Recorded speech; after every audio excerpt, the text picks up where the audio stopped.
Hello दोस्तों, जय मसीह की। Bible story audio Hindi channel में आप सभी का स्वागत है। आज हम पवित्र शास्त्र बाइबल से एक नया ऑडियो स्टोरी से सीखेंगे मूसा का अपने ससुर से भेंट करने के बारे में। हालेलुया।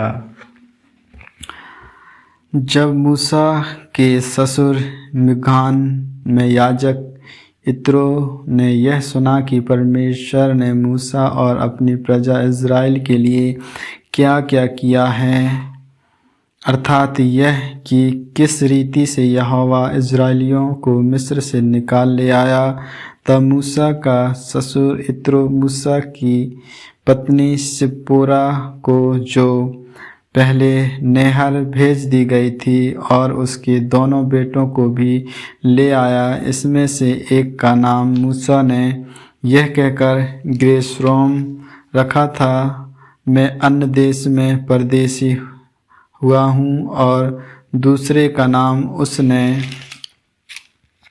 यह कहकर एलीएजर रखा, मेरे पिता के परमेश्वर ने मेरा सहायक होकर मुझे फिरौन की तलवार से बचाया। मूसा की पत्नी और पुत्रों को उसका ससुर इत्रो संग लिए मूसा के पास जंगल के उस स्थान में आया जहाँ परमेश्वर के पर्वत के पास उसका डेरा पड़ा था, और आकर उसने मूसा के पास यह कहला भेजा, मैं तेरा ससुर इत्रो हूँ, और दोनों बेटों समेत तेरी पत्नी को तेरे पास ले आया हूँ।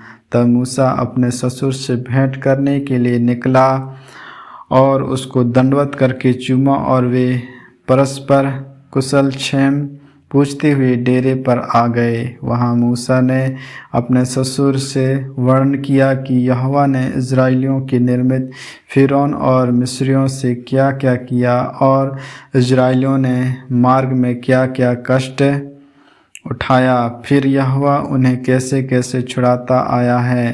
तब इत्रो ने उस समस्त भलाई के कारण जो यहोवा ने इज़राइलियों के साथ की थी कि उन्हें मिस्रियों के वश से छुड़ाया था, मगन होकर कहा, धन्य है यहोवा जिसने तुमको फिरौन और मिस्रियों के वंश से छुड़ाया, जिसने तुम लोगों को मिस्रियों की मुट्ठी में से छुड़ाया है। अब मैंने जान लिया है कि यहोवा सब देवताओं से बड़ा है, वरन उस विषय में भी जिसे उन्होंने इज़राइलियों के साथ अहंकार पूर्ण व्यवहार किया था।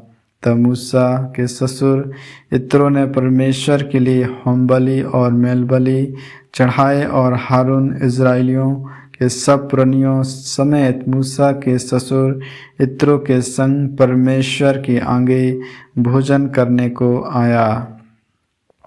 प्रधानों की नियुक्ति के बारे में। दूसरे दिन मूसा लोगों का न्याय करने को बैठा, और भोर से सांझ तक लोग मूसा के आसपास खड़े रहे। यह देखकर कि मूसा लोगों के लिए क्या क्या करता है, उसके ससुर ने कहा, यह क्या काम है जो तू लोगों के लिए करता है? क्या कारण है कि तू अकेला बैठा रहता है और लोग भोर से सांझ तक तेरे आसपास खड़े रहते हैं?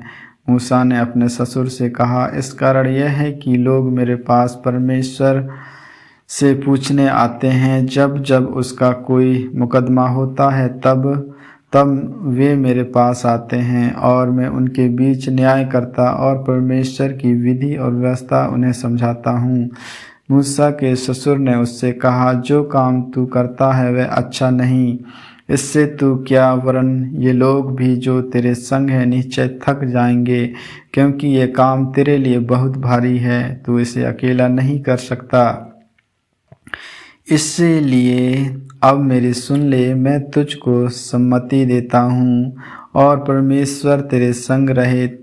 तू इन लोगों के लिए परमेश्वर के सम्मुख जाया कर, और इनके मुकदमों को परमेश्वर के पास तू पहुँचा दिया कर। उन्हें विधि और व्यवस्था प्रकट करके जिस मार्ग में उन्हें चलना और जो जो काम उन्हें करना हो, वह उनको जता दिया कर। फिर तू इन सब लोगों में से ऐसे पुरुषों को छांट ले जो गुड़ी और परमेश्वर का भय मानने वाले, सच्चे और न्याय के लाभ से घृणित करने वाले हों, और उनको 1000-1000, 100-100, 50-50 और 10-10 मनुष्यों पर प्रधान नियुक्त कर दे, और वे सब समय इन लोगों का न्याय किया करें और सब बड़े बड़े मुकदमों को तेरे पास ले आया करें, और छोटे छोटे मुकदमों का न्याय आप ही किया करें। तब तेरा बोझ हल्का होगा, क्योंकि इस बोझ को वे भी तेरे साथ उठाएंगे। यदि तू यह उपाय करे और परमेश्वर तुझको ऐसी आज्ञा दे तो तू ठहर सकेगा, और ये सब लोग अपने स्थान को कुशल से पहुंच सकेंगे।